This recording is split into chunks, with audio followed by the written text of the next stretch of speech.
But with us today, we've got Baz. I'm going to introduce him in a moment. I think most people in the room already know him, although I was surprised that I think there's a few people who've never heard of you before, Baz. So your reputation doesn't precede you. No, but that's good. That's surprising. It'll be emergent. It's terrific. So the way it's going to run is similar to other ones that we've done. So half an hour of a bit of Q&A with Baz from me, and then we'll open it up to the floor. But then we'll have about half an hour for further drinks and networking following that. So feel free to bend his ear as we go. So look, about Baz. He is the founder and chief connector at Safety on Tap and has 19 years of experience in operational and senior health and safety roles in high risk and complex organisations, executive leadership roles, organisational learning enablement, coaching and strategic change advisory. He maintains an ongoing multidisciplinary evidence-informed professional practice and has recently completed his higher degree research thesis exploring the adoption of learning teams for safety improvement. That's correct? Yep. Mm-hmm. Yeah, okay. He's also the host of Australia's longest running, take that David Probin, health and safety professional development podcast. He has more downloads than me, so Safety on Tap, which engages listeners from over 45 countries, which is about 40 more than Joel and myself, to reflect on and challenge their professional practice beyond our default knowledge, perspectives and ways of learning. Definitely worth a listen if you haven't heard it already. But thanks for coming, Baz. No worries. I appreciate being here and being with people in real life. Like I've said to a few people that this is my first visit since like 2 days before all the lockdowns happened in 2020. So my life changed drastically like everyone else's, but like Perth was like the beginning of it for me. So being back here is cool. Yeah, now you're located in on the way to the Barossa, you said. Correct, yeah, that's so right. Not a bad part of the world to be locked into. No, exactly. But at the same time, I got 6 kids and we were starting a massive renovation in our house. It's like roof off and all this sort of stuff. So it was a stressful time. But, now, Baz, your role is Chief Connector at Safety on Tap. So can you maybe explain to the people in the room and the listeners, I guess, on the video, what is a Chief Connector? Well, firstly, I kind of thought about it going, how many people if you've got a role title, they'll just assume what your role is about based on their knowledge of that. And so it kind of got me thinking, A, I've got the ability to write whatever I want on my job title. And then B, that should probably mean something. And if I can do it in a way that it sounds different, then at least I might start a conversation with people. So that was kind of one of the things. But I kind of thought about what am I here to do in the world? So I'm a reformed health and safety professional, I should say. There's no 12-step program or anything like that for it. But that kind of led me into this work, which is trying to help drastically improve health and safety through health and safety professionals and their organisations. And I didn't know exactly what that meant. So I thought, well, in talking to lots of other people about the kind of value that I can bring in terms of the work that I do, connecting came up a lot. And so it kind of means 3 types of connecting. So one is connecting people with new ideas and knowledge, and to some extent kind of research, like in an evidence-based practice sense. Connecting people with each other, because social learning has been proven to be a huge contributor to anyone's learning. And that's why things like this are really cool, because I don't know what you're going to ask, and I don't know what I'm going to say, and neither do you. And that's the cool bit about it, right? It's because we're doing it together. That's the point. And so connecting people with each other, which means that you can kind of in some sense get out of the way of the learning too. And doing that inside organisations I think is particularly important. Like think about the problem of silos, or of, like we were talking about before, your experience working in power distribution in Melbourne. And what does that mean to connect that with power distribution over here, So like connecting people with each other for learning, and then connecting people with their better future selves. So we have a massive problem in health and safety of irrelevance or the pathway to irrelevance, I think. And so I have lived and breathed that. And at the same time, I've experienced all of the slings and arrows and challenges and setbacks associated with the work that we choose to do. So we know that it's hard. And so helping people to orient to that better future, for some people, is like seeing the world in an entirely different way. And it's not just about professional development. Like it's so much deeper than that. And maybe we can talk a bit about that. But it's all about getting better. Because if you're not getting better in a fast-paced, complex world, then you're standing still. And it's going to be like standing in the middle of a Southeast Asian city. You're going to get hit by something. So that's what Chief Connector means, connecting people with new ideas, connecting people with each other and their better future selves. Yeah, I need a better title, Dan. Like managing director is just so boring. Chief evangelist or something, tech companies like that, maybe? No. It's a little on the nose, that one, I think. I'll have to think of something now. But look, many of the group, like I said, would know you from your podcast, Safety on Tap, and your business is called Safety on Tap as well, right? Yeah. So, it has been the longest running safety podcast in Australia and probably one of the longest running in the world as well, potentially. Maybe. Yeah. There's a few others. Yeah. But can you maybe tell the group today, I guess, what inspired you to start the podcast in the first place? So I'm not sure it was so much about inspiration. A friend of mine is a guy called Mark Stipik. He works in Return to Work in Melbourne. And he had started a podcast called RTW Nation, Return to Work Nation. And it doesn't exist anymore. I'm sure you can listen to back episodes. And I was talking to him about all of the questions that I had and the kind of people that I was trying to help.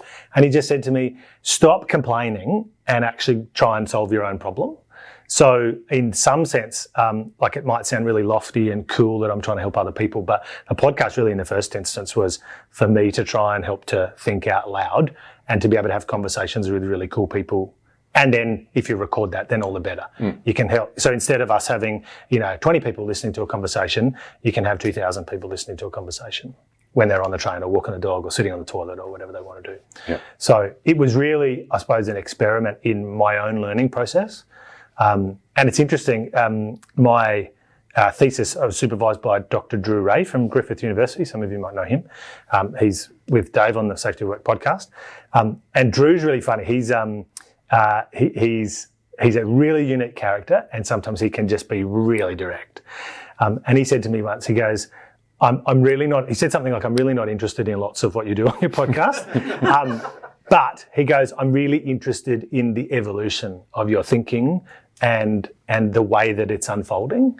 And so I think that's kind of, I suppose, part of the journey for me is it's pretty cringy to listen to early episodes, but they are what they are because that's exactly what they needed to be at that time. And then it opens up all sorts of doors and connections and opportunities for learning new things. And so I don't know. I can't remember what the question was. How did I get started? So anyway, so that's how I got started. I was trying to scratch my own itch. Yeah. But, we've definitely seen, Joel and myself, that power of like putting something out there and then how that's able to create a community. Many people today are just part of this community that was formed that probably started with the podcast. And then when we invite people along, they're like, oh yeah, I can have a beer with Jason, Joel. It's easy. Yeah, absolutely. And your network, like you said, would have like grown exponentially. Yeah. Because of that. It touched a lot of people's lives. Yeah, and it's funny, Joel, you're going to love me like calling you out now. When we were talking earlier, you said it's really kind of funny and strange how people are like, oh, you're from the podcast and like, LinkedIn or whatever. And it's funny because I don't do any video. So like people recognize you.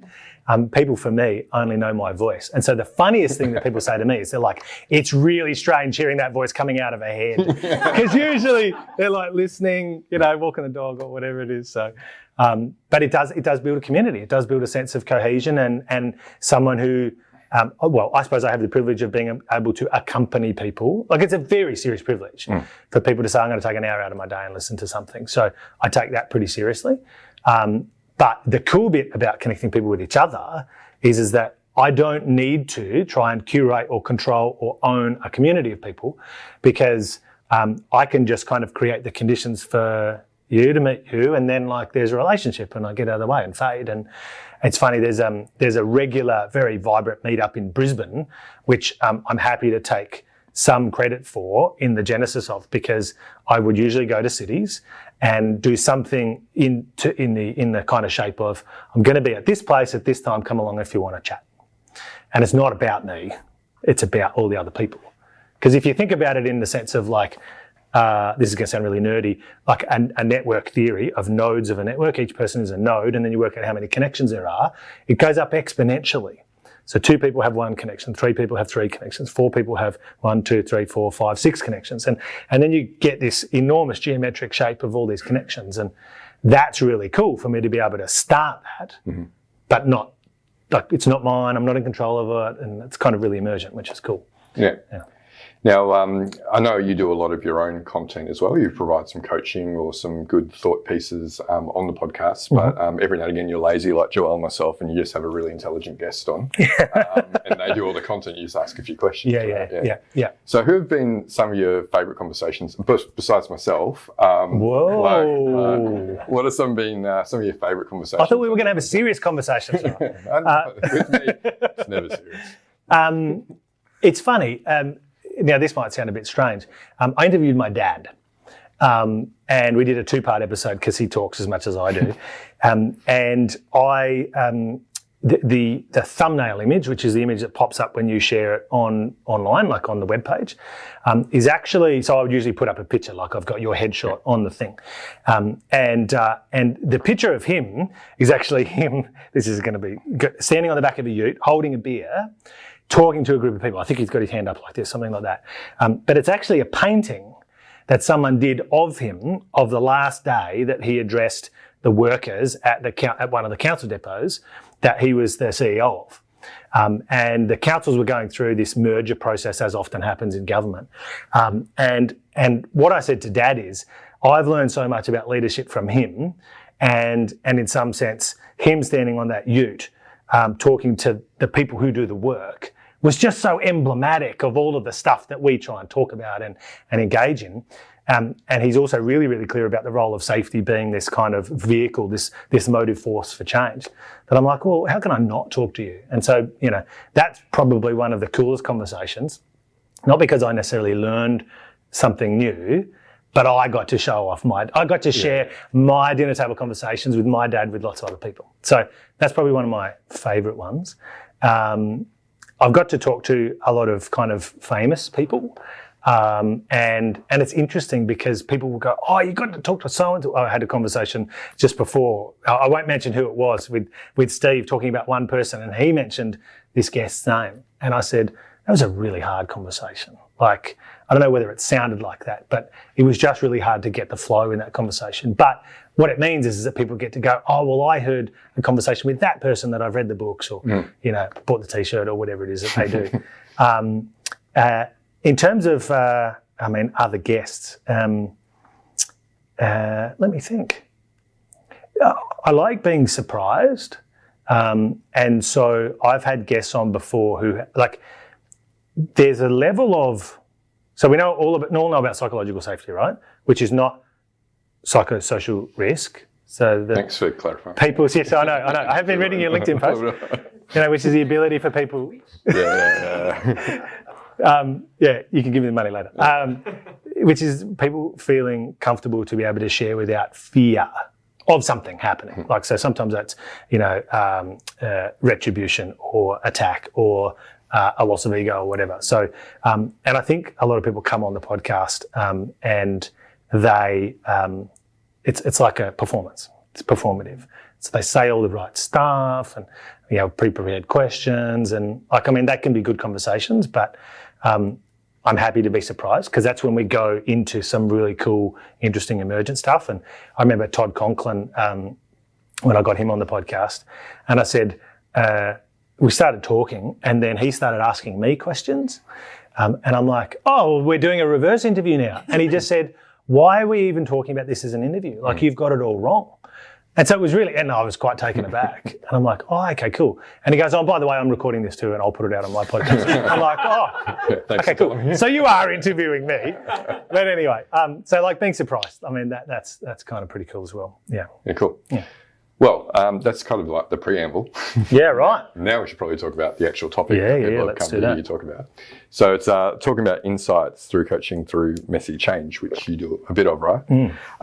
So for anyone not familiar with coaching in the business context, what's that all about? Yeah, so I call myself a coach as well, as the chief connector, and I suppose in some sense that's how the aspiration of chief connector turns into a role, a thing that fits in a box that you can say, this is what I'm here to do, and this is what I don't do, etc. And it enables people to be able to provide an entry point into an organisation as well. Has anyone heard of or experienced coaching before in the business context, like just by show of hands? a couple of people. So there's some people who haven't. So coaching so I call myself a professional coach. There's lots of different types of coaches. There's life coaches and performance coaches and all sorts of stuff. I'm a professional coach because I help the professionals that I seek to help, which is health and safety people, and I am one of those professionals myself.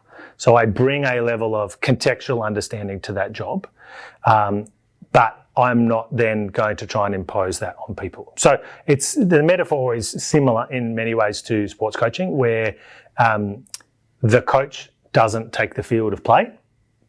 The players are in the field of play. There needs to be a captain. There needs to be some kind of control and positions and all that sort of stuff. So there's a lot of analogies with what we do in our functions and the kind of service delivery we're meant to be providing.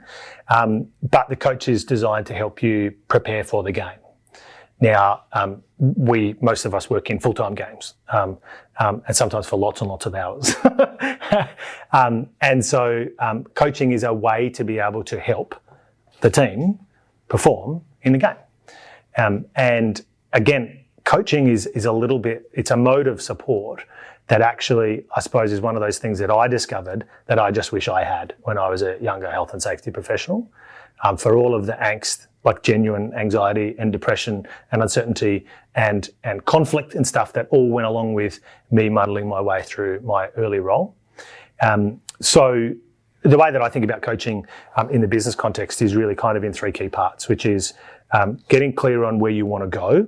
So that might be, I've got a conversation I need to have with the exec this week, and that's the goal. Or it could be, we've got a new strategy and we want to kind of work out how we're going to operationalize it. So where are you trying to go? The second bit is, where are you right now? So you have to be anchored in your reality. I'm continuing to learn even more about this idea about having contact with the present moment, which is what a psychologists kind of talk about from acceptance and commitment therapy. This idea that we have to know where we are right now. And there is a lot of deception, self-deception that goes on in health and safety professionals. So we can't improve if we're not prepared to accept where we are right now, which means that we have to have uncomfortable conversations about our influence and value proposition and the amount of shit and clutter and whatever we create and whatever. Now, I'm not saying that's everyone, but we have to get honest about that reality. So where are you going? Where are you right now in your reality? And then how do you join the dots? How do you track a path from where you are now to where you want to go? So that's as complicated as it gets. It's different from mentoring in the sense that a conversation with a mentor sounds like, when I was in your position, or when I was in that kind of situation, this is what I did and this is what I suggest you do. Lots of advice. But that assumes that the context is transferable or at least relevant. Coaching is kind of contextual. It's only interested in the context of the person in that moment at that point in time.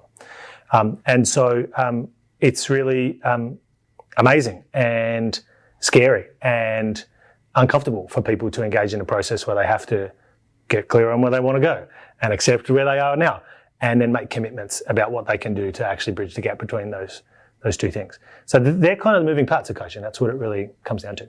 Yeah. The people that you coach, they're primarily from the health and safety profession, or exclusively from the health and safety profession? No. So my mission is to help improve health and safety drastically in organisations. And so most of my entry points are with health and safety leaders. But it's not unusual that once I'm working with a team, then other people will see the modes of working. So it's not about me, but it's about the modes of working delivering results that actually then end up going into operational coaching or other types of group facilitation. It's not unusual that exec teams, I was telling a story to someone before about an organisation I worked with where their execs saw the cool stuff that the safety function was doing, and then the CEO said, you know what, we're really dysfunctional as an exec team. So can you come and help us with a little bit of structure? So usually health and safety is the entry point, but it's certainly not the limit. I'm really interested in finding limits and exploring boundaries in that sense. We might talk a little bit about how that kind of connects with psychosocial risk management work design. If I can work for the rest of my life working with health and safety professionals who are in it for the real reasons, then I could do that for that long. Yeah, well, the majority of people in this room today are from the health and safety profession. So how does coaching, I guess, thinking about the context that these people are from, how does coaching work, or what are the benefits within the health and safety function? Yeah, cool. So let me ask you guys a question, and I just want you to reflect on this. On a scale of 1 to 10, 10 being absolutely clear and perfect, and 0 being like nothing, got no idea, no start. How clear are you on the support and attention that you provide to how your function works, not what your function does? So that means not what we're doing. We do SWIMS reviews, we do management systems, we do training, like that's the what we do, but how we work.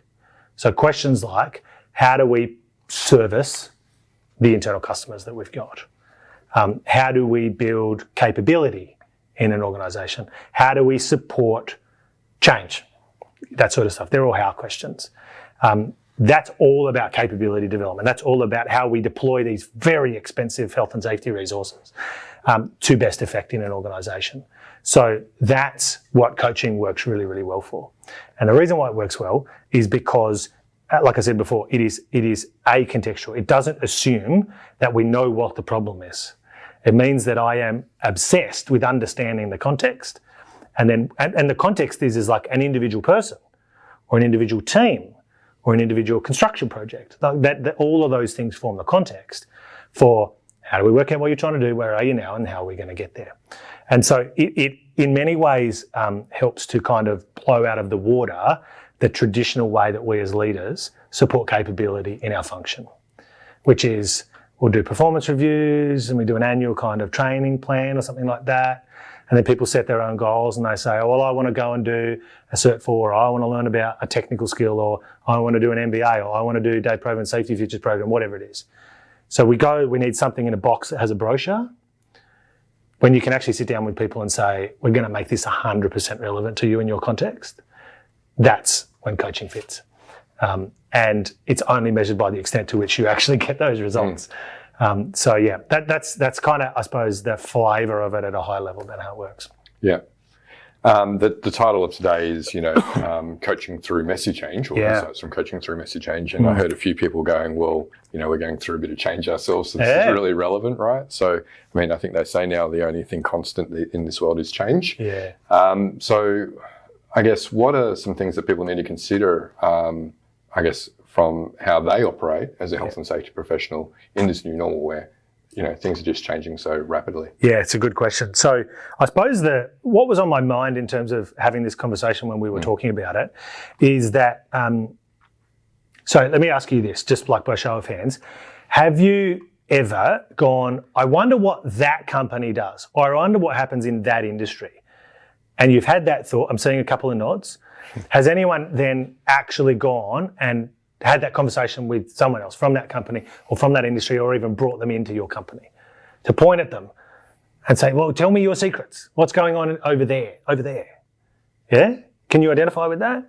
So coaching in some sense is really cool because you get to be a fly on the wall of some of the messiest, most vulnerable change, like the stuff that really is at the core of people's insecurities and challenges and hopes and dreams. So like it's a really privileged position to be in, but I can't talk about it because coaching is within the context, like a lot of clinical contexts, of a confidential relationship.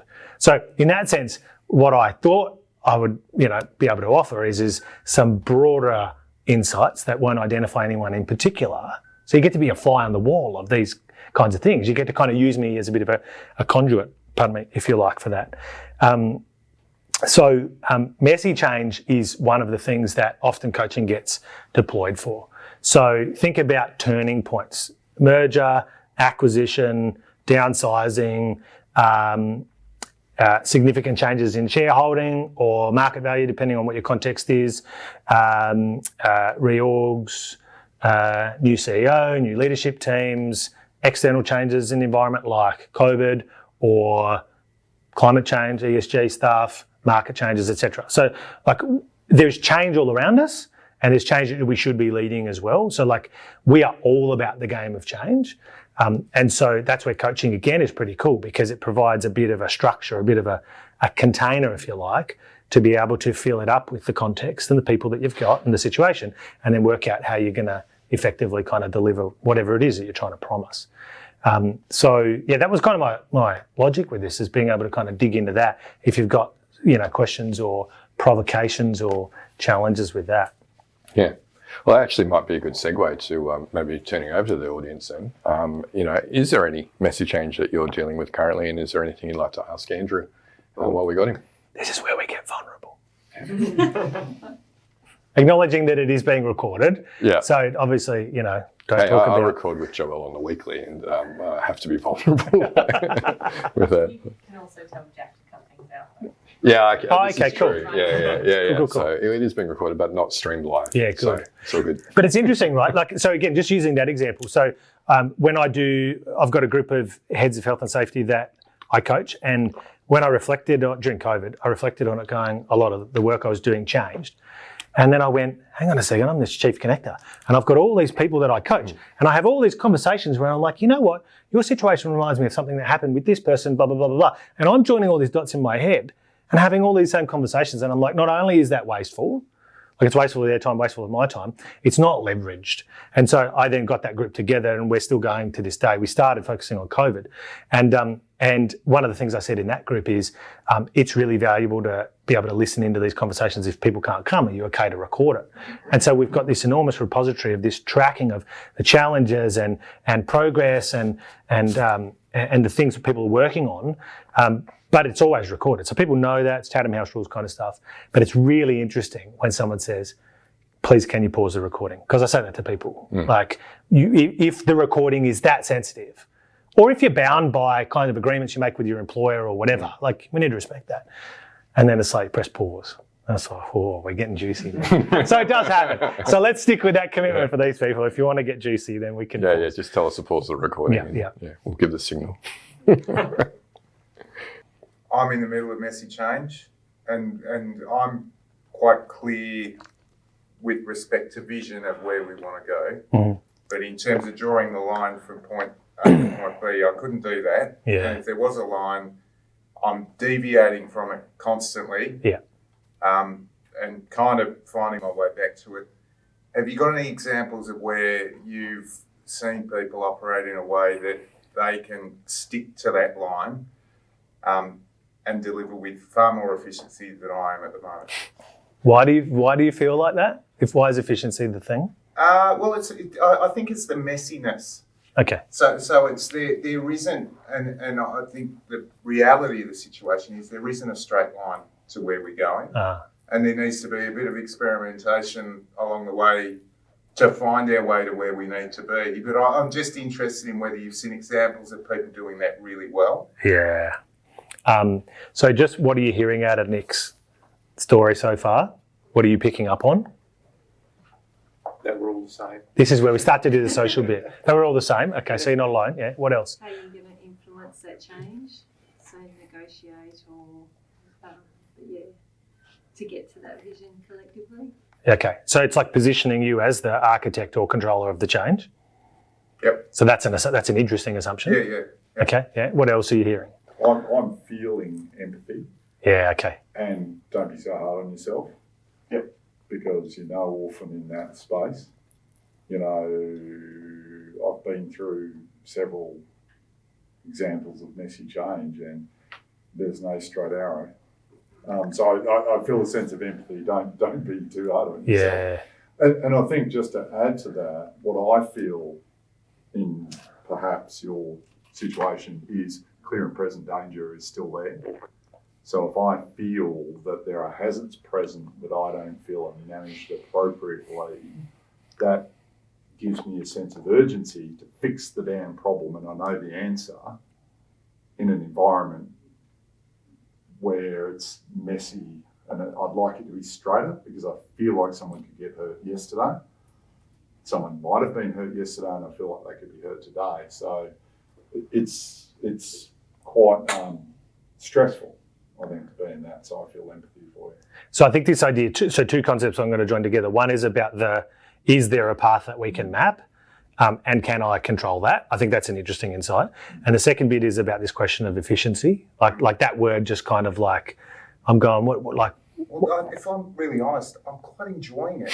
Okay. So what's efficiency got to do with it? Well, I guess it's the point of, could I do what I'm going to do in 3 years in 2? Yeah, right. Okay. So okay. there's a commercial benefit to that. Yeah, cool. So I can have a lot of fun along the way, but if it takes 3 years, it costs X dollars more. So you're feeling guilty by enjoying like the deviation? No, I don't feel guilty. I'm just, it's that question around, are there better ways of, I'm often looking for better ways of doing things, but it's maybe more in terms of principles or key things that you've observed in people. Yeah. So I think the first question is to understand the type of problem that you've got. So some of you might have heard about the difference between technical challenges and adaptive challenges. I see a couple of nods there. So technical challenges are things that are relatively well defined, where there is high levels of knowledge, or at least accessible knowledge about that, and you can plot a relatively straightforward path there with a high level of certainty. Now, often what happens is that we confuse adaptive challenges with technical challenges. So management systems, written procedures that don't change very much or that we don't make easy to change, they're all reflective of where we try and treat adaptive challenges as technical challenges. So adaptive challenges instead are things in which there is high levels of uncertainty, and that's normal, that there's a lot of change or complexity associated with it, and that you can't know. So I think the can't knowing or the not knowing, the uncertainty is actually one of the core things that makes us feel uncomfortable.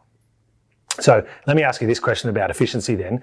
If you tried 20 different things in an experimental sense and only 2 of them worked, have the rest been wasteful? Has that been inefficiency that you've actually built into your approach to change?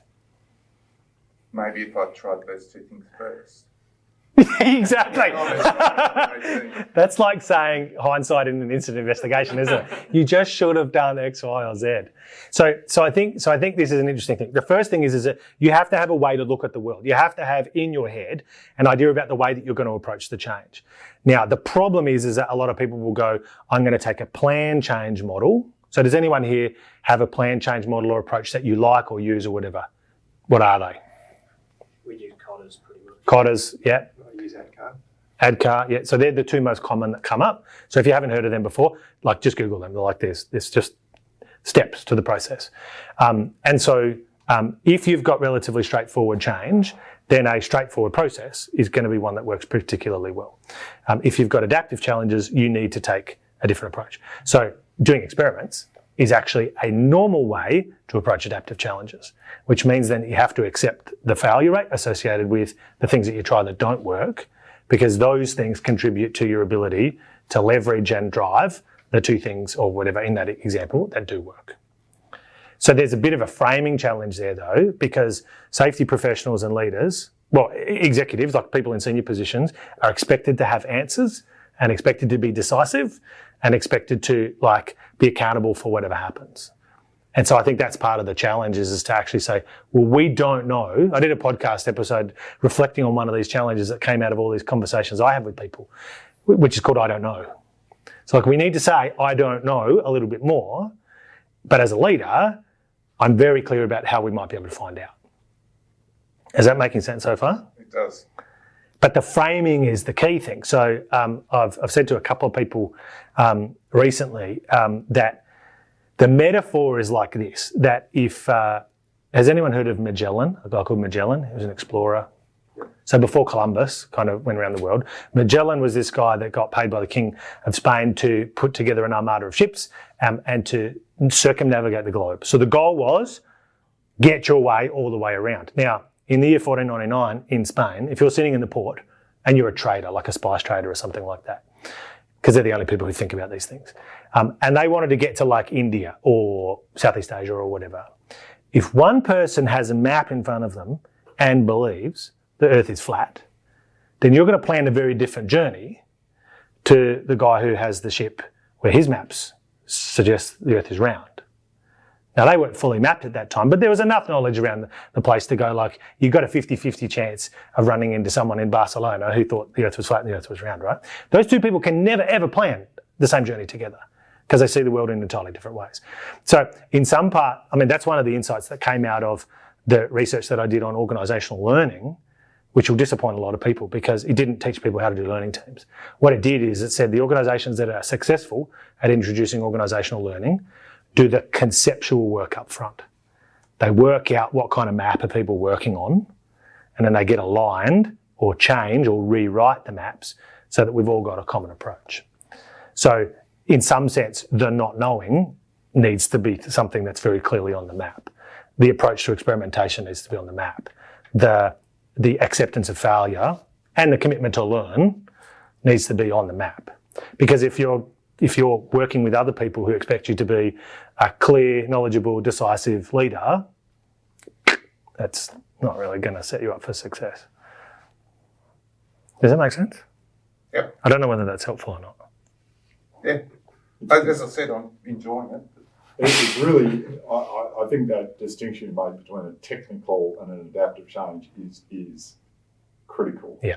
An issue, and it was perhaps the tip of the iceberg, so to speak, of issues. I framed as a very clear technical problem that working in height. Yeah.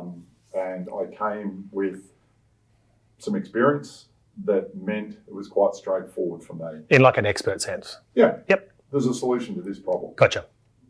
People getting on the roof, they need to be protected from the moment their foot leaves the ground. Mm-hmm. Technical issue, there's definitely a solution. Inefficiency, in my previous context, that would have taken maybe 6 hours to implement a technical solution and have the issue fixed probably the next day. In the context of where I was, 6 months. It was an adaptive problem. Yep. And actually, it potentially had it was perceived to have an impact on the viability of the business. Yeah, wow. To Wow. implement the fall protection stuff that was necessary. So it was absolutely an adaptive issue, Yeah. disguised as a very clear technical issue to me at Yep. the time. Yep. But it might be nested too. So like generally speaking, if you zoom in, so like talk about psychosocial risk, right? You zoom out, adaptive challenge. You zoom in, and sometimes there's technical challenges. So like conflict between people, sometimes that can be a really straightforward technical challenge to deal with because the facts of the situation are relatively clear. People generally agree on that, so they're working off the same map. And then there's relatively well-known ways to be able to deal with that. Yeah, elimination. Yeah, well, that's right. You're gone. But so when you zoom into that like micro level of detail, there's no doubt that there was a technical challenge there. But when we then don't understand the context of that, then that's when we run into trouble. And that's the messy part of the change. Like I challenge anyone to say, we've got a straightforward technical challenge, but if they don't zoom out a little bit and understand that broader context, you might run into trouble. Sometimes you can sort technical challenges out, relatively straightforwardly. But the interesting bit about your experience is that you then got to learn a hell of a lot more about the DNA of your organisation because of that. Yeah? Absolutely. So the leverage that you got out of that, despite the fact that it was obviously, what adjectives would you use to describe that 6 months? Frustrating. Frustrating was the word I was thinking. Frustrating. And that clear and present danger concern. Yeah. I had a conversation where the boss, the GM, asked me directly, should we stop doing what we're doing? And that put me on the spot a little bit. And I said, actually, yeah, I think we should, which effectively wasn't going to be great for their business. Yeah. But they continued, and I was concerned that if someone did that task, they wouldn't be protected. If they fell, they would have a significant injury for that 6 months. Yeah. And the moment it was implemented, I went, phew. Sleep a And bit you know better. what they did? They stopped accessing the roof in that manner. Yeah, right. Rather than use the controls we put into place. Which, So went higher up the hierarchy of controls. they eliminated that method because they felt that it was too hard for them to do it that way. Interesting. It was interesting. So let's imagine that you had gone through that process, that the technical challenge was clear. Let's imagine that you got what you wanted and you got it done that day and everyone agreed and it even got implemented. You would have missed the opportunity for the higher order risk control. 100%. Yeah. So that's a good example coming back to your situation, Nick, which is that, and so this is going to sound a little bit philosophical, this idea that change, so it's not exactly the same as technical problems and adaptive, but I'm going to use my left hand and right hand to kind of compare them, which is you've got planned change and then you've got emergent change. So they're not exactly the same thing as technical and adaptive, but for the purposes of this discussion, technical challenges work really, really well with planned change. That assumes that there's not a lot of external change that goes on in the context.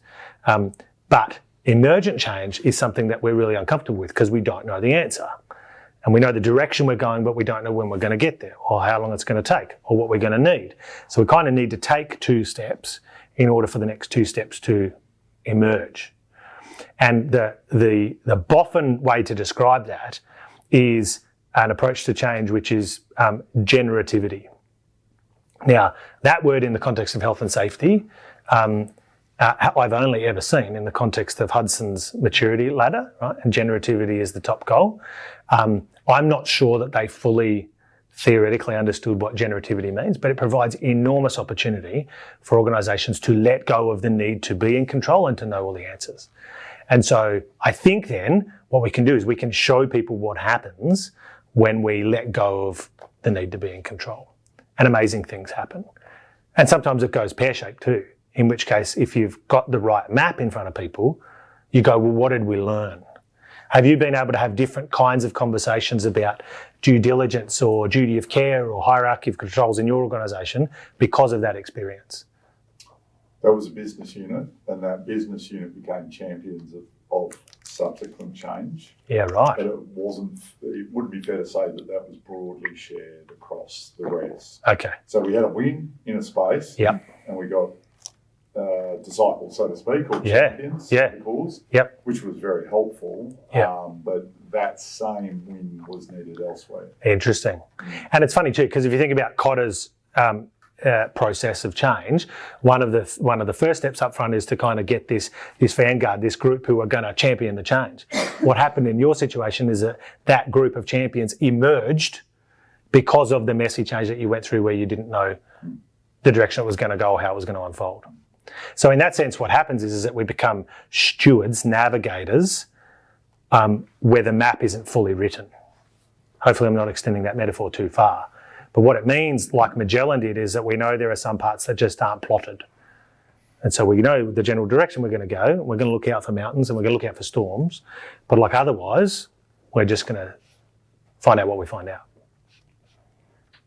Does that help? Yes. You don't have, the answer doesn't have to be yes. If I reframe my question now, I'd say I'm maybe taking an emergent change approach where could a person much cleverer than me take a planned approach to all these problems? Yeah, right. So that's an interesting question too, because I think from a change point of view, that because you're obviously very focused on like make it quicker, make it straighter. Well, maybe it's make it a little less messy. Yeah. Okay. Cool. So So going back to learning processes, a lot of change is about just getting better at learning. So learning from our context, learning about what's going to work, which is actually like doing things in real life. So as much as I talk about social learning being a massive reservoir to be able to tap into, the greatest source of learning is experiential learning. Either what we've done in our life or the ability for people to try things and then reflect on that and learn from it. So if you create intentional cycles of that, which sounds a lot like innovation, then you're in a situation where you can go, well, can I tap into someone else's learning? And certainly that might be possible, but you've got to kind of work out, can I actually define this thing? Or how do I bring people in to be able to do that? Does that make sense? Maybe. So you can't, so in terms of your ability to accelerate it, you can certainly tap into what other people have done before, but you've got to work out how to go about doing that. Yeah. In the context that I'm facing. Yeah, correct. Which is the challenge. Yeah. Because if there was a roadmap, everybody would pick it up and follow it. Exactly right. Yeah. Exactly right. So even to the extent that, I mean, one of the cool things about the work I get to do, like I said, is I get to see the messy inside. You know, my wife talks about, you know, especially on social media, everyone has their kind of front stage performance under lights, but then there's this messy backstage. And so I get exposed to the messy backstage, and you'd be surprised how untransferable so many of the experiences are that I have when people say to me, hey, I know that this organisation is doing this. What can we translate? And often it's very little. Can I ask a question? Yeah. Don't ask for permission. Just Going back to what you said before around senior leaders becoming generative and accepting that it's okay to probably not know the answer. Mm-hmm. Have you got examples of how you've actually taken businesses to that step and got them to that point? Because No. we at every review board with the Exco, Yeah. we put up the Hudson Ladder and we have an open discussion around where are we? Yeah. Based on, it's a hard discussion because people don't, unless you expose them to that on a regular basis, it's Yeah. hard for them to really understand what that cycle means. Yeah. We go through it, we have the discussion, Yeah. sometimes it's a hard discussion. Yeah. But to actually get a business to go to that point and effectively let all our barriers down and go, let's just have that conversation. You've got examples of how you've got business. No, it's aspirational. Yeah. Ask Patrick Hudson, like, who gets to the generative stage in his model, which is like flawed in lots of ways, which he acknowledges. And it's like they're rare as hen's teeth. And you can't generalize it to an organization either. So like generativity actually, it's a lot easier to discover and to create the conditions for generativity in the people who do the work. So that's where organizational learning practices, group team learning, that sort of stuff works really, really well, because it's unconstrained by all of the politics and expectations and KPIs and market demands and, you know, quarterly cycles and all that sort of stuff. So you work with it. You know, I mean, the best example I say to people is,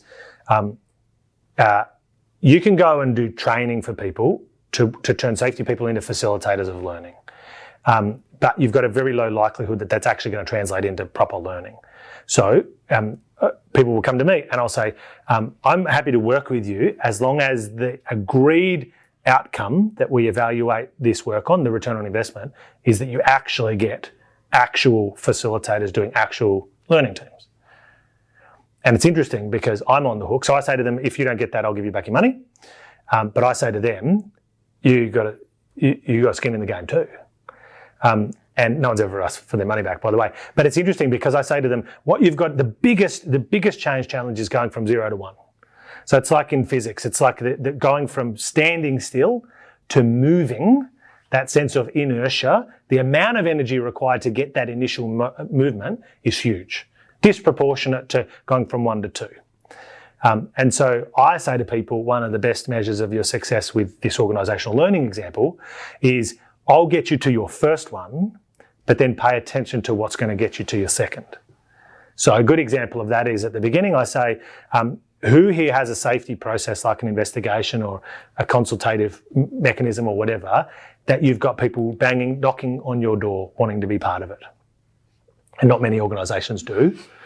And so I say to them, well, if engagement and participation and learning from work as done and all of those things is part of your goal, then that's what we'll measure. That's the outcome that you want. So pay attention to, when you do your first learning team, who knocks on your door and says, I heard about the learning team. Can I be part of that? Or I was part of that learning team, when's the next one? Like it's a really micro specific example of where generativity happens. So I don't know that. So they could say, we're going to put 100 people through this thing. That's plan change. And I'm like, I guarantee you, by the time you do the first one, the plan will be out the window. So let it be generative. And the interesting bit about generativity, again, this is a bit nerdy, is that it's not just about the creation of the thing, but it's actually about an energy about it too, in the generation sense. So we're actually increasing the level of energy for change in the system. And at that point in time, you know, you'll go, oh, right, so I've now got people asking me to do another learning team, but I don't have a sponsor and I don't know what to do it on and whatever. And I say to people, yeah, that's exactly the situation you want to be in. That's exactly the good kind of problem you want to have. That's generativity at the ground level. I have never seen good generativity in upper levels. Very constrained. And that's not critical of them.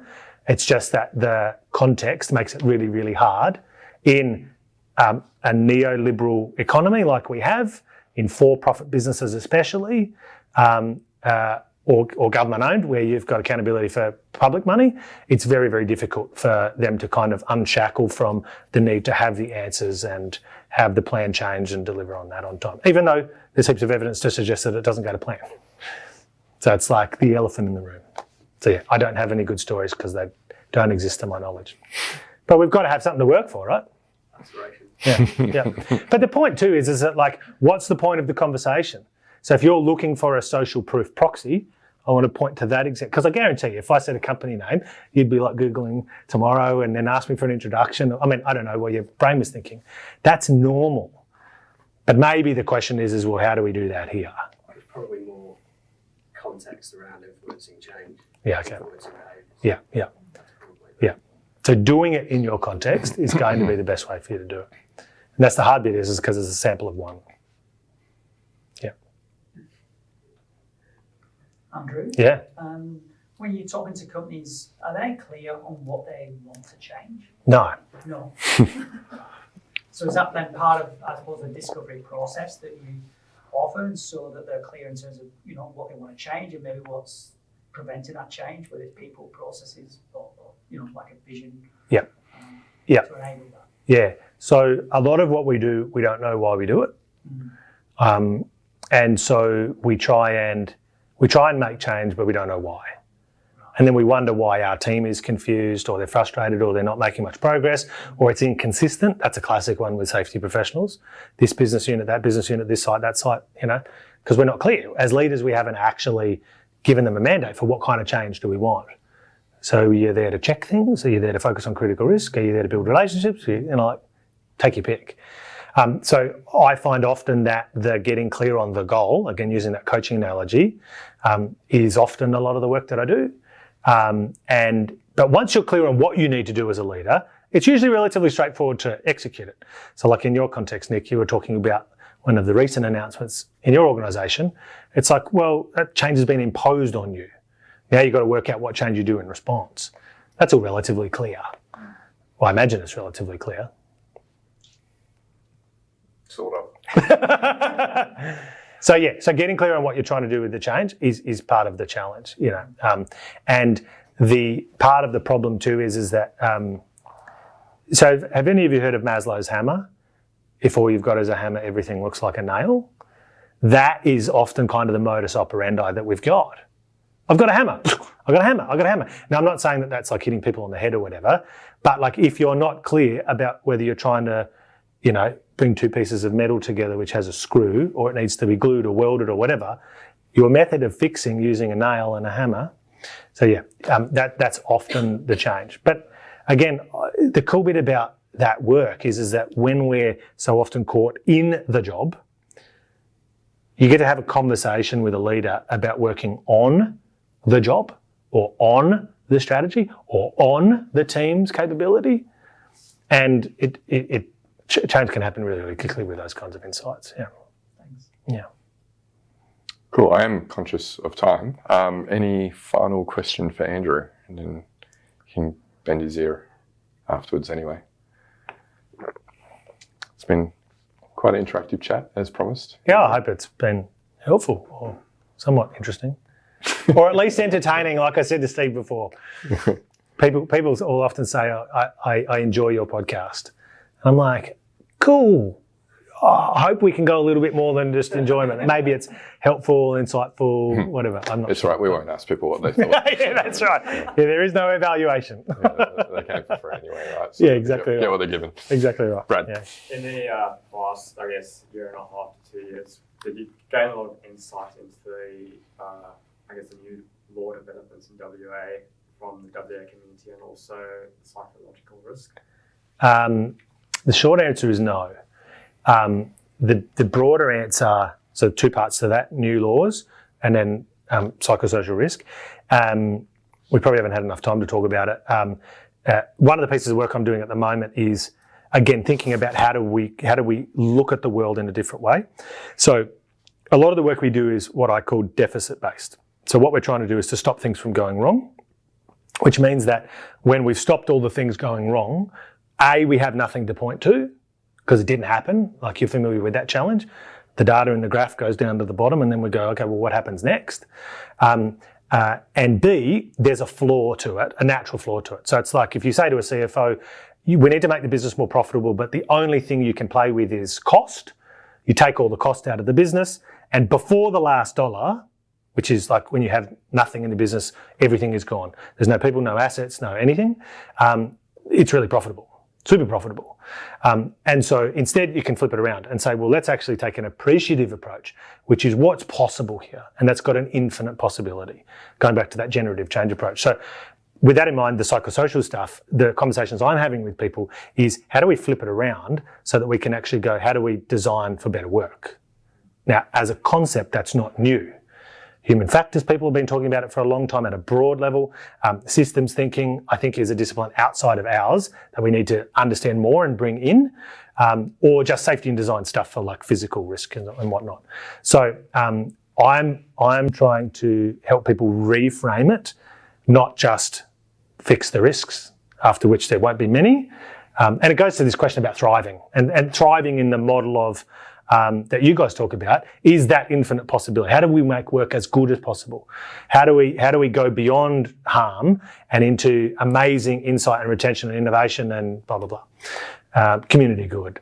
So that's kind of a broad impression, I suppose, in that sense. In terms of the WA laws, it's interesting. I've talked to a lot of people about how they think about the changes. So a lot of the key things are industrial manslaughter related stuff, officers' due diligence, and the rest of it's relatively peripheral, in my opinion. Now, it's interesting because New Zealand adopted the model laws, and nothing has fundamentally changed in New Zealand. And so it's been a really interesting test case, I think, because they had like 7 or 8 years of Australian experience to learn from, and it doesn't look like any learning has transferred whatsoever. And so again, I suppose what I can offer generally in terms of those insights is that the more you can engage your leadership in discussions of due diligence that connect with the concepts that are non-safety concepts that make sense in your context. So like your values or your care for your people or, you know, best in class or whatever it is that your business talks about. If you can join those dots, then you kind of scare them a bit and then you talk to them about the upside. I think there's a lot of leverage in that. It means that we get to have better, more informed, more nuanced conversations with exec and with board, which is often a barrier for people depending on our positional kind of position in the organisation, and it elevates a conversation. I had a coaching session with the CEO that I work with today, having this exact discussion with his board, and heaps of the conversation went in the wrong direction. Like literally the board paper was, this is generally introducing the concept of due diligence and asking them, where do you think we're at? Really ground level conversations. And he said, and it doesn't matter that it went kind of sideways a little bit because the conversation has started.